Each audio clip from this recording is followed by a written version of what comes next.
కూడా అంటారు. ఈ రోజున మనకు ఏలేశ్వరం నుంచి ప్రవహించేటువంటి ఏలా నది, ఆ నది యొక్క పరివాహక ప్రాంతంలో దాని తటంలో అంటే దాని యొక్క ఒడ్డున 12 జ్యోతిర్లింగాల యొక్క నమూనాతో 12 జ్యోతిర్లింగాల్లో ఆ పరమేశ్వరుడి యొక్క శివలింగాన్ని ఉంచి అభిషేకం చేసి అర్చన చేసి శృంగేరి జగద్గురువుల యొక్క ఆశీస్సులతో జ్యోతుల్ నెహ్రూ గారు ఒక అద్భుతమైనటువంటి కార్యక్రమానికి శ్రీకారం చుట్టడం, నాకు ఈరోజు ఎక్కడికో వెళ్లాల్సిన కార్యాన్ని కూడా వారి అనుగ్రహం కాబోలు నన్ను ఇక్కడికి రప్పించింది.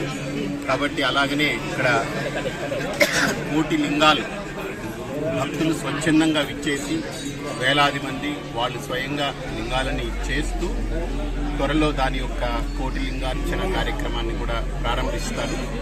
తప్పక ఆ పరమేశ్వరుడి యొక్క అనుగ్రహం ఈ ప్రాంతమంతా సుభిక్షమై ఆయన అనుగ్రహంతో ఇక్కడంతా పంటలు, పాడి పంటలు, అలాగనే పచ్చని పంట పొలాలు వృద్ధి కావాలని, రైతులు ఆనందంగా ఉండాలని, అలాగనే ఇక్కడ ఉన్నటువంటి వ్యాపార వర్తక వాణిజ్య రంగాలందరూ కూడా సుభిక్షంగా ఉండాలని, అష్టాది వర్ణాలందరూ కూడా అన్యోన్యతతో హిందూ ధర్మం దినదినాభివృద్ధి చెందాలని మనస్ఫూర్తిగా కోరుకుంటూ భారత్ మాతా కీ జై.